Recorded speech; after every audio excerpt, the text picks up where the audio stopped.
আসসালামু আলাইকুম। সংবাদে আপনাদের সবাইকে স্বাগত জানাচ্ছি। আমি ফিরোজ তোহা। শুরুতেই সংবাদ শিরোনাম। বাংলাদেশের সর্বশেষ গুরুত্বপূর্ণ আপডেট সংবাদে আপনাকে স্বাগত। শুরুতেই সংবাদ শিরোনাম, পরে বিস্তারিত। শুরুতেই জানাবো, তিস্তা প্রকল্পের পাশাপাশি পানি ব্যবস্থাপনা নিয়েও কাজ করতে আগ্রহী চীন। প্রধান উপদেষ্টার high representative doctor Khalilur Rahman বলেছেন, দেশের পানি সম্পদ ব্যবস্থাপনায় কাজ করতে আগ্রহ প্রকাশ করেছে চীন। সেই সঙ্গে বহুল আলোচিত তিস্তা প্রকল্প নিয়েও কাজ করতে ইতিবাচক সাড়া দিয়েছে দেশটি।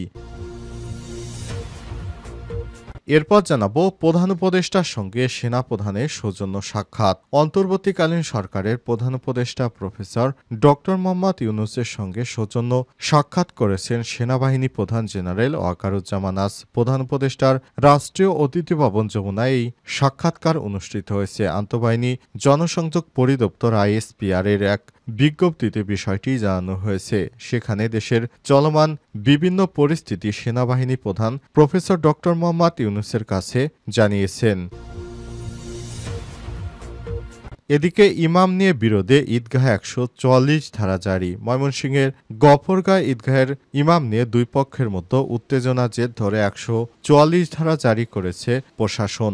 বন্ধ করে দেওয়া হয়েছে ঈদের জামাত। রোববার 30 মার্চ সন্ধ্যা 6টা থেকে আগামীকাল সন্ধ্যা 6টা পর্যন্ত 144 ধারা জারি করে উপজেলা প্রশাসন চিঠি জারি করেছে।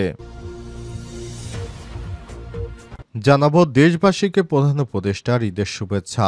দেশবাসীকে পবিত্র ঈদ উল ফিতরের শুভেচ্ছা জানিয়েছেন অন্তর্বর্তীকালীন সরকারের প্রধান উপদেষ্টা প্রফেসর ডক্টর মোহাম্মদ ইউনূস। রোববার 30 মার্চ প্রধান উপদেষ্টার এক ভিডিও বার্তার মাধ্যমে তিনি দেশবাসীকে ঈদের শুভেচ্ছা জানান। এদিকে 2 দিনে ঢাকা ছেড়েছে প্রায় 41 লক্ষ মানুষ। বাংলাদেশের আকাশে পবিত্র শাওয়াল মাসের চাঁদ দেখা গেছে। সোমবার 31 মার্চ পবিত্র ঈদ উল ফিতর উদযাপিত হবে। এই ঈদের আনন্দ ভাগ করে নিতে বাড়ি যেতে শুরু করেছে মানুষ। কয়েকদিন আগেই রাজধানী ঢাকা ছাড়তে শুরু করেছে সাধারণ জনতা। 2 দিনে ঢাকা ছেড়েছে প্রায় 41 লক্ষ মানুষ।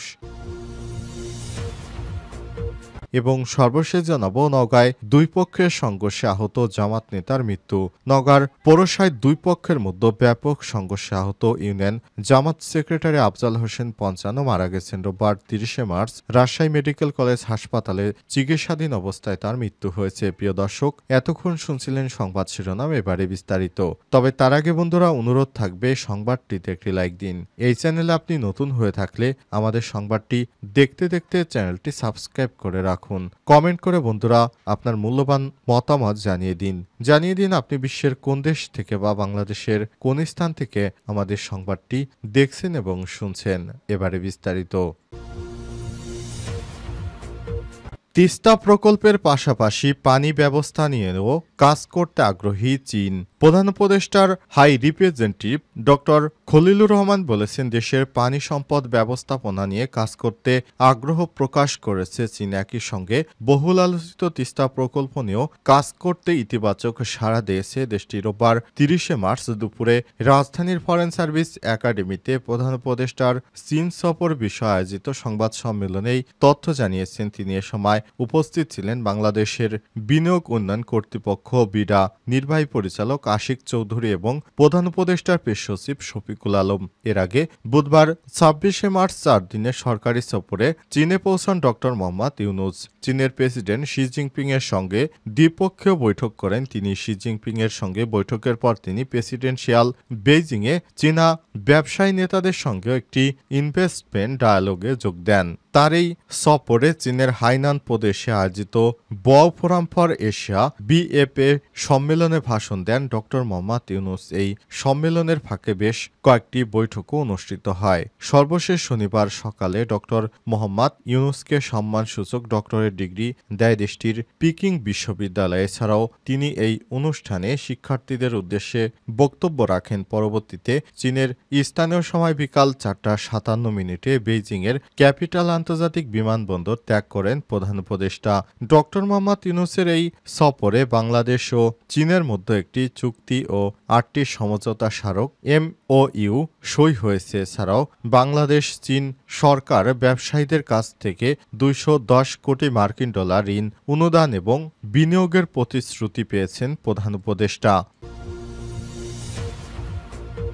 প্রধান উপদেষ্টার সঙ্গে সেনাপ্রধানের সৌজন্য সাক্ষাৎ। অন্তর্বর্তীকালীন সরকারে প্রধান উপদেষ্টা প্রফেসর ডক্টর মোহাম্মদ ইউনূসের সঙ্গে রাষ্ট্রীয় অতিথি ভবন যমুনায় সৌজন্য সাক্ষাৎ করেছেন সেনাবাহিনীর প্রধান জেনারেল ওয়াকারুজ্জামান। রোববার ৩০ মার্চ আন্তঃবাহিনীর জনসংযোগ পরিদপ্তর ISPR এর এক সংবাদ বিজ্ঞপ্তিতে তথ্য জানানো হয়েছে। বিজ্ঞপ্তিতে ISPR জানায়, সাক্ষাৎকালে সেনাপ্রধান আসন্ন ঈদে দেশের সার্বিক নিরাপত্তা নিশ্চিত করতে সেনাবাহিনী কর্তৃক গৃহীত পদক্ষেপ, লঞ্চ টার্মিনাল, ট্রেন স্টেশন এবং বাস স্ট্যান্ডসমূহে নিরাপদ সেবা নিশ্চিতকরণ সহ সব সড়কে নিরবিচ্ছিন্ন যান চলাচল, শিল্পাঞ্চলের মালিকদের সঙ্গে শ্রমিকদের বোঝাপড়া ব্যবস্থাকরণ এবং সেনাবাহিনীর চলমান বিবিধ কার্যক্রম সম্পর্কে প্রধান উপদেষ্টাকে অবহিত করেছেন সেনাবাহিনী প্রধান জেনারেল ওয়াকারুজ্জামান। তিনি বলেছেন, ISPR আরও জানায়, জুলাই অভ্যুত্থানে আহতদের সম্মানে দেশের সব সেনানিবাসে ইফতার ও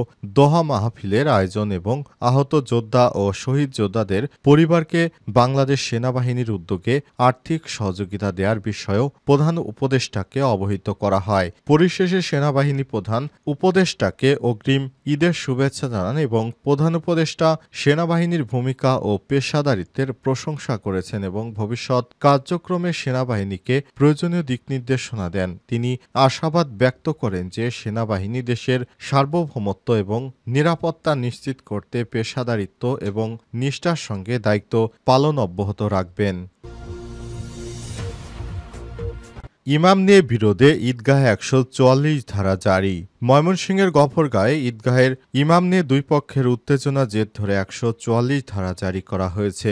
বন্ধ করে দেওয়া হয়েছে ঈদের জামাত। রোববার ৩০ মার্চ সন্ধ্যা ৬টা থেকে ঈদের দিন সন্ধ্যা ৬টা পর্যন্ত ১৪৪ ধারা জারি করেছে উপজেলা প্রশাসন। গফরগাঁও উপজেলা নির্বাহী কর্মকর্তা UNO NM আবদুল্লাহ আল মামুন স্বাক্ষরিত চিঠিতে বলা হয়েছে, গফরগাঁও উপজেলাধীন ৯ নম্বর পাঁচবাগ ইউনিয়নের লামকাইন ঈদগাহ মাঠে পবিত্র ঈদুল ফিতরের দিন ঈদের নামাজ আদায় করাকে কেন্দ্র করে এলাকায় চরম উত্তেজনাকর পরিস্থিতি বিরাজ করছে। এর ফলে আইনশৃঙ্খলার মারাত্মক অবনতি সহ রক্তক্ষয়ী সংঘর্ষ সমূহের সম্ভাবনা বিদ্যমান রয়েছে। সার্বিক আইনশৃঙ্খলা নিয়ন্ত্রণের স্বার্থে একই এলাকা ১৪৪ ধারা জারি করা হলো। চিঠিতে আরও বলা হয়েছে, আজ সন্ধ্যা ৬টা হতে আগামীকাল সন্ধ্যা ৬টা পর্যন্ত ঈদগাহ এলাকায় সব এলাকার আগ্নেয়াস্ত্র বহন ও প্রদর্শন, লাঠি বা দেশীয় অস্ত্র বহন ও প্রদর্শন, আতশবাজি, পটকা, মাইকিং বা শব্দযন্ত্র ব্যবহার, ৫ সংখ্যক ব্যক্তির একত্রে চলাফেরা, সভা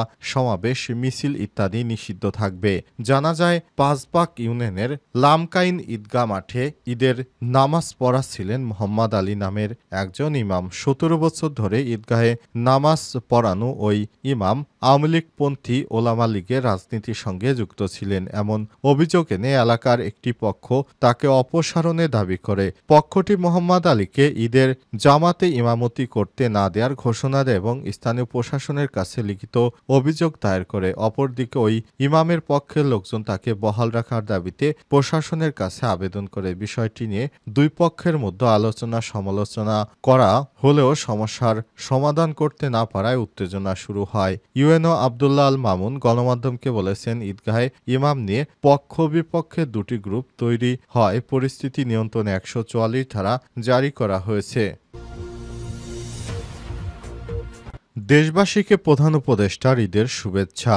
দেশবাসীকে পবিত্র ঈদুল ফিতরের শুভেচ্ছা জানিয়েছেন অন্তর্বর্তীকালীন সরকারের প্রধান উপদেষ্টা প্রফেসর ডক্টর মোহাম্মদ ইউনূস। প্রধান উপদেষ্টার এক ভিডিও বার্তার মাধ্যমে তিনি দেশবাসীর উদ্দেশ্যে ঈদের শুভেচ্ছা জানিয়েছেন। ভিডিও বার্তায় প্রধান উপদেষ্টা বলেছেন, ঈদ মোবারক। আপনারা ঈদে আনন্দের সঙ্গে নিজ নিজ পরিবার নিয়ে বাড়িতে যাবেন, আত্মীয় স্বজনের কবর জিয়ারত করবেন, গরিব পরিবারের খোঁজখবর নেবেন, তাদের ভবিষ্যৎ ভালো করার জন্য চিন্তা ভাবনা করবেন, আপনাদের সন্তানদের সঙ্গে তাদের পরিচয় করিয়ে দিবেন এই কামনা করি। ঈদের জামাতে সবাই যেন দলমত নির্বিশেষে পরাজিত শক্তির প্রচারণার সত্ত্বেও সুদৃঢ়ভাবে ঐক্যবদ্ধ থাকতে পারি, সেজন্য আল্লাহর কাছে মোনাজাত করবেন। এই আহ্বান জানাচ্ছি। সকলের জীবন সার্থক হোক, আনন্দময় হোক, মহান আল্লাহ তাআলা আমাদের সহায়ন। এসব বিষয়ে তিনি একটি মন্তব্য করে প্রধান উপদেষ্টা দেশবাসীর উদ্দেশ্যে একটি ভিডিও বার্তা দিয়েছেন এবং সেই ভিডিও বার্তার মাধ্যমে প্রধান উপদেষ্টা দেশবাসীর উদ্দেশ্যে এই বার্তাটি দিয়েছেন।